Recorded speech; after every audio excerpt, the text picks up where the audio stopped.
चला तर मंडळी, आज नवऱ्याने दिलेलं चॅलेंज पूर्ण केलं. म्हणे ताज्या हिरव्या मटारपासून नेहमीपेक्षा वेगळं चटकदार चमचमीत काहीतरी बनवता येईल का? म्हटलं पहा की.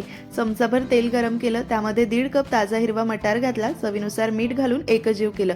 झाकण ठेवून मंद आचेवर 5 मिनिटं वाफ काढली. झाकण काढलं, थोडंसं पाणी सुटलेलं असतं, मध्यम आचेवर 2 मिनिटं परतून घेतलं. नंतर 2 बटाटे उकडून फोडी करून यामध्ये घातले, 2 मिनिटं परतून घेतले. आता बेसिक मसाले: हळद, धनेपूड, भाजलेल्या जिऱ्याची पूड, काश्मीरी मिरची पावडर आणि चाट मसाला एकसारखं एकजीव करून मिसळून घ्यायचं. चटकदार मटार बटाटा तयार झाला, सर्व्ह करायला घ्यायचा. यावर बारीक चिरलेला कांदा, बारीक चिरलेला टोमॅटो, बारीक चिरलेली कोथिंबीर घालायची भरपूर.